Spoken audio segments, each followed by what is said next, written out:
Hello, welcome back everyone. My name is Sachin Tomar and you are watching my YouTube channel Sachin Tomar Classes. And if you are new on this channel and you have not subscribed my channel till now, so please do subscribe. इससे जो मेरा previous video था उसमें मैंने आपको noun और उसके types के बारे में बताया था। अगर अभी तक आपने मेरा वो वीडियो नहीं देखा है तो प्लीज जल्दी से जाकर उस वीडियो पे विजिट करें, because without a noun you can't able to understand pronoun. So आज का हमारा टॉपिक है pronoun and if you have any doubt from this topic so please let me know in the comment box below and I will give you the answers shortly. So let's move on the topic. On the topic is pronoun. What is pronoun? Pronoun क्या होता है? Pronoun ऐसे words होते हैं जो replace करते हैं noun को. The words which are replace the noun is called pronoun. Means noun के जो substitution में जो word use होते हैं उसे हम pronoun कहते हैं। तो जैसे कि मैं आपको एग्जांपल के लिए बताता हूँ कि अगर अपने किसी का नाम है वो रिपीटेशन करते हैं, जैसे कि मान लो जॉन है, वो राड़ा मंडी में रहता है, उसके 4 भाई, जॉन के 4 भाई हैं, जॉन एक बहुत ही इंटेलिजेंट लड़का है। तो उस जॉन वर्ड के लिए अपने जब कुछ जो प्रोनाउन है उसे यूज करते हैं, मतलब उसके सब्स्टिट्यूशन में जो वर्ड यूज करते हैं उसे हम प्रोनाउन कहते हैं। जैसे कि मान लो जॉन है तो जॉन के लिए अपने जो वर्ड है वो यूज क्या करते हैं, ही वर्ड यूज करते हैं अपने, मीन्स वो उसका सब्स्टिट्यूशन वर्ड है, मतलब वो प्रोनाउन है। तो ताकि वो सेंटेंस है उसका मीन भी चेंज ना हो और वो ऑकवर्ड भी ना लगे, मतलब उसका मीन भी सेम लगे, तो उसको हम प्रोनाउन कहते हैं, जो नाउन के रिप्लेसमेंट में अपने वर्ड को यूज करते हैं। तो सबसे पहले हम उनके टाइप्स को समझते हैं कि how many types of pronoun. Number 1 personal pronoun, reflexive pronoun, indefinite pronoun, interrogative pronoun and demonstrative pronoun. ये 5 टाइप होते हैं। पर सबसे पहले अपने बात करते हैं पर्सनल प्रोनाउन की। जो पर्सनल प्रोनाउन होता है उसके 3 केस होते हैं, सब्जेक्टिव, ऑब्जेक्टिव एंड पॉजेसिव।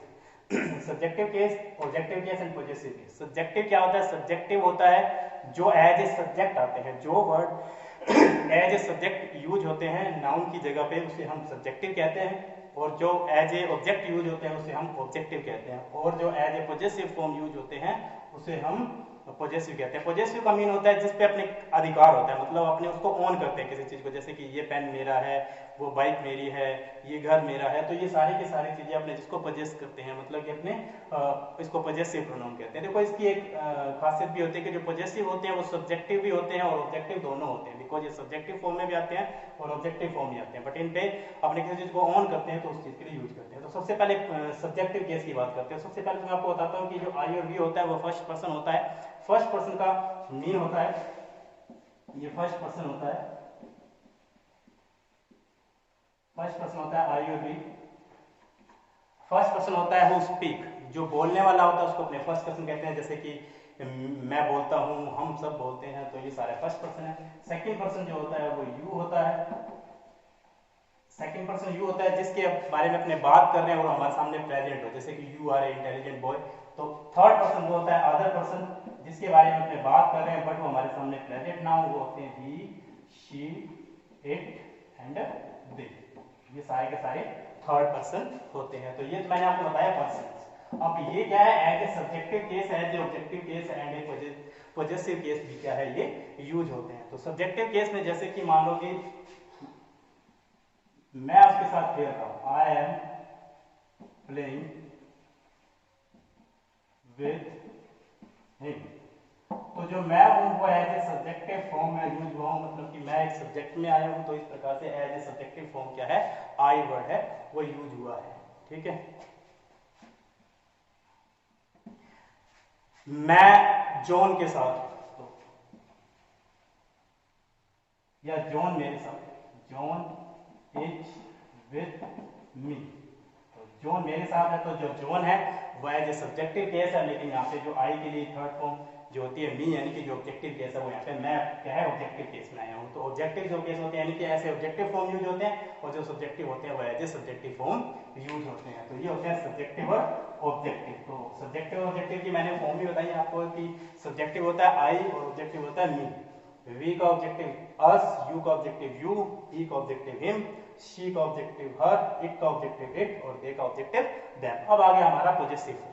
तो पॉजेसिव फॉर्म यानी कि जिसपे हमारे का अधिकार होता है। मैंने आपको एक चीज अभी बताई कि जो पॉजेसिव होते हैं वो सब्जेक्टिव और ऑब्जेक्टिव दोनों हो सकते हैं। एग्जांपल के लिए कैसे हो सकते हैं, जैसे कि आई नो हर नेम, मुझे उसका नेम पता है, तो यहाँ पे जो हर नेम है क्योंकि जो पॉजेसिव फॉर्म होते हैं उसमें नाउन आता है साथ में, मीन्स क्योंकि उसका वो ओन करता है उस चीज को, जैसे उसका नेम है, यानी कि वो उसका नेम है, उसका खुद का नेम है, तो हर नेम यहाँ पे एज ऑब्जेक्टिव फॉर्म यूज हुआ है, एज सब्जेक्टिव फॉर्म में यूज हो सकता है, जैसे कि her name is Angelina, mean उसका नेम एंजेलिना है, और जो एंजेलिना है वो यानी कि नाउन है, तो हर नेम जो है वो क्या है, यूज हुआ है as a subjective form.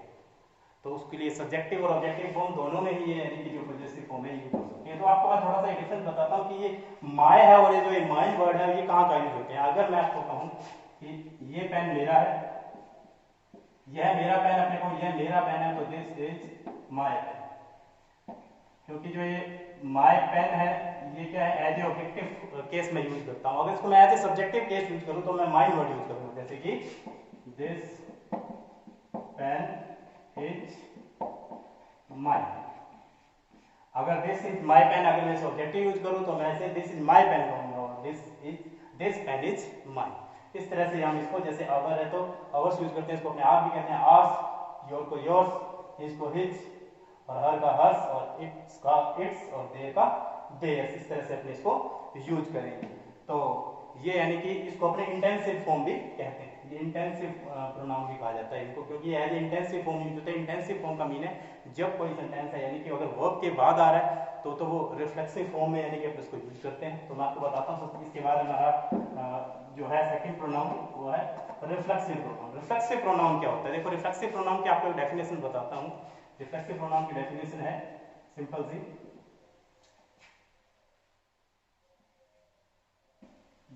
who back the subject,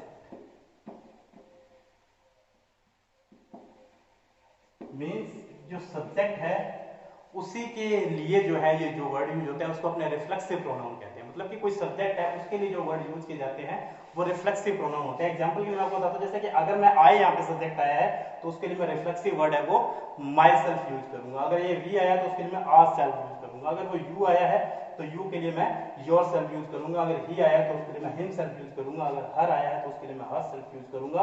और अगर दे आया है तो मैं उसके लिए क्या करूंगा, देम सेल्फ यूज करूंगा। मींस ये जो रिफ्लेक्सिव फॉर्म है सब्जेक्ट की, या जो इसकी क्या है ये रिफ्लेक्सिव फॉर्म होती है, इसके लिए मैं यूज करूंगा। तो मतलब वो बैक करते हैं किसी सब्जेक्ट को, तो उसने अपने इसे अपने क्या कहते हैं, रिफ्लेक्सिव प्रोनाउन कहते हैं। विद एग्जांपल बताता हूं आपको रिफ्लेक्सिव प्रोनाउन को, जैसे कि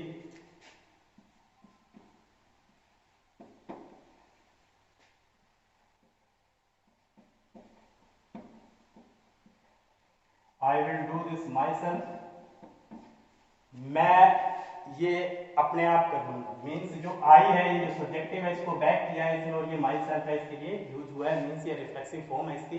देखो मैंने आपको बताया था इंटेंसिव फॉर्म भी होती है इनकी, आपको जरूरी नहीं है बताना भी इंटेंसिव फॉर्म क्या है। इंटेंसिव फॉर्म मैंने आपको पहले ही बताया था कि जब एज ए वो सब्जेक्टिव यूज होती है, मीन्स वो वर्ब से पहले जब आएंगी, वर्ब से पहले, तो उसे हम इंटेंसिव फॉर्म भी कह सकते हैं। जैसे एग्जांपल के लिए इसी सेंटेंस को मैं बताता हूं, जैसे कि I will myself do this. Means मैं ये अपने, ये तो कह रहा है कि ये मैं अपने आप कर लूंगा, मीन्स इसको हेल्प भी मिल सकती है, बट ये कह रहा है आई will myself do this, मैं ये काम खुद ही करूंगा, मुझे किसी की यानी कि जरूरत नहीं, मतलब मैं किसी की हेल्प नहीं चाहता हूँ, कि मैं इसे अपने ओन बेस पे करना चाहता हूँ। तो ये इंटेंसिव फॉर्म होती है जब यानी कि वो वर्ब से पहले आए। और मैंने आपको बता ही दिया कि जब वो सब्जेक्टिव वाला सब्जेक्टिव केस मान लो भी है तो उसके लिए अपने आज सेल्फ जो है रिफ्लेक्सिव प्रोनाउन है वो यूज करेंगे। तो सब्जेक्ट को बैक करता है ये, उसे हम रिफ्लेक्सिव प्रोनाउन कहते हैं।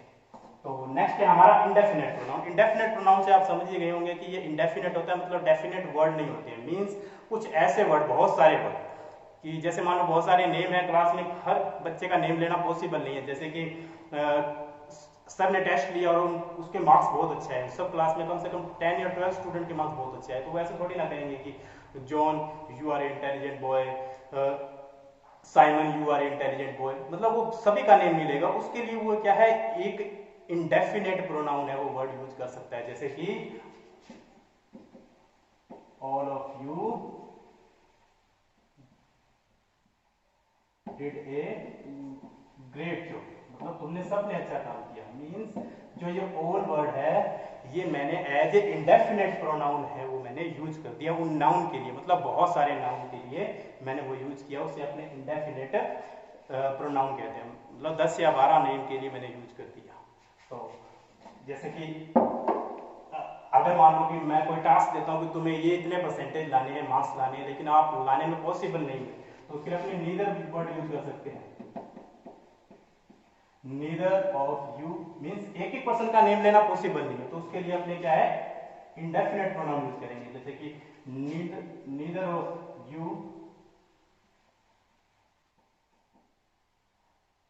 was able to get 90% marks, मतलब तुम में से कोई भी जो है वो 90% मार्क्स है वो नहीं ला पाया। तो यहाँ पे नीदर वर्ड है, ये बहुत सारे 10 या 12 लड़कों का वो नाम नहीं लेना, नेम लेगा तो बहुत ही ऑकवर्ड सा होगा। तो ये नीदर वर्ड है, ये क्या है इंडेफिनेट प्रोनाउन इसको कहते हैं, मतलब ये बहुत सारे वर्ड्स के लिए यूज होता है। तो ये हो गया अपना इंडेफिनेट प्रोनाउन। इंडेफिनेट प्रोनाउन में देखिए जैसे कि many, every, all, both, nobody और ईदर। अब आ गया हमारा इंट्रोगेटिव प्रोनाउन। देखो इंट्रोगेटिव प्रोनाउन जो होते हैं उसकी मैं आपको एक छोटी सी एक बात बताता हूँ कि जो इंट्रोगेटिव प्रोनाउन का जो आंसर होता है वो ऑलवेज या तो नाउन होता है या फिर प्रोनाउन होता है। उसका आंसर ऑलवेज या तो नाउन होगा या फिर उसका आंसर प्रोनाउन होगा। जैसे कि एग्जांपल के लिए मैं आपसे पूछता हूँ कि what is your name, what's your name, तो आप अपना नेम बताओगे, जैसे कि रौनक। आपने अपना नेम बताया तो रौनक क्या है, नाउन है, ठीक है। Whose book is this, this is mine, मतलब कि ये मेरी है तो ये भी एक नाउन है। तो जब भी अपने इंट्रोगेटिव प्रोनाउन होते हैं उसका जो आंसर होता है वो ऑलवेज या तो नाउन होता है या फिर प्रोनाउन होता है। तो मैं आपको थोड़ा सा इनमें डिफरेंस भी बताता हूँ कि इनमें डिफरेंस क्या है। जैसे कि मैं आपको डिफरेंस बताता हूँ, व्हाट या विच में क्या डिफरेंस है, व्हाट या विच। देखिए व्हाट जो होता है वो जनरल के लिए होता है और इसमें कोई भी लिमिटेशंस नहीं होती है। विच जो होता है वो हमेशा लिमिटेशंस होती है इसके अंदर, मतलब चूज करना है हमारे को इन सब में से, ठीक है। जैसे कि मान लो कि आप किसी लाइब्रेरी में गए, आपके पास में 4 ही बुक का ऑप्शन है और उनमें से आपको चूज करनी है, ठीक है। तो आपको क्या कहेगा, which book do you want to choose, मतलब आपको कौन सी बुक है वो खरीदनी है, मीन्स आपके पास में या कौन सी बुक आपको चूज करनी है, क्योंकि आपके पास में लिमिटेशंस जो ऑप्शंस है, ठीक है।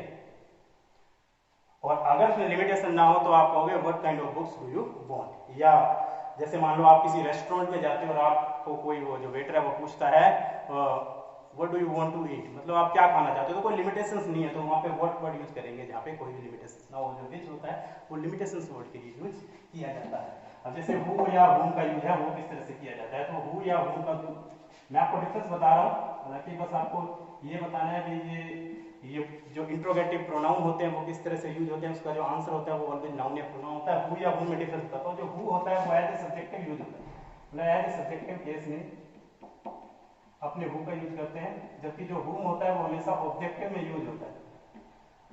जैसे कि हु का यूज अपने जो सब्जेक्टिव में करें, हु वांट्स टू मीट, तुमसे कौन मिलना चाहता है, ठीक है। तो यहाँ पे as a subjective case use हुआ है। अगर अपने जैसे कि ऑब्जेक्टिव केस से बात करें, जैसे कि whom did you meet, तुम किससे मिले थे, मतलब कि वो एज ऑब्जेक्टिव मिले थे, तुम एक सब्जेक्टिव हो और तुम किससे मिले थे, यहाँ पे तुम खुद ही एक ऑन यानी कि सब्जेक्ट हो। तो जो whom होता है वो ऑलवेज ऑब्जेक्टिव फॉर्म के लिए यूज होता है और जो who होता है वो ऑलवेज सब्जेक्टिव फॉर्म के लिए यूज होता है। और हमेशा मैंने आपको बताया कि जो इंट्रोगेटिव होता है उसका जो ऑलवेज आंसर होता है वो नाउन या प्रोनाउन होता है। तो नेक्स्ट हमारा है डिमॉन्स्ट्रेटिव प्रोनाउन। तो डिमॉन्स्ट्रेटिव प्रोनाउन क्या होता है, इसकी छोटी सी डेफिनेशन है कि who point out the noun, means ये इसमें हमेशा ऑलवेज नाउन को पॉइंट आउट किया जाता है। जैसे कि मान लो कि दैट इज माइन, मतलब वो मेरी है, वो बाइक मेरी है, ये पेन मेरा है, वो घर मेरा है, तो ये क्या है, उसमें वो उसको इंडिकेट कर रहा है। जब इंडिकेशन के लिए हमेशा क्या है, डिमोन्स्ट्रेटिव प्रोनाउन कहते हैं उसे, जैसे कि दिस, दैट और दी। जैसे कि दिस पेन इज माइन, तो मैं इसको पॉइंट आउट कर रहा हूँ कि ये जो पेन है ना ये मेरा है। और अगर मान लो कि कोई चीज दूर पड़ी है, तो जैसे कोई बाइक खड़ी है, दूर खड़ी है, तो मैं कहूँगा दैट बाइक इज माइन, मतलब ये बाइक मेरी है। या मैंने ये इंटेंसिव फॉर्म बताई, मैंने आपको बताया ना कि जब बाइक है, जब as a subjective form use करें कोई, तो मैं जैसे कि मैंने बाइक को as a subjective form use किया, मतलब as a intensive form use किया, दैट बाइक इज माई, या दैट इज माई बाइक।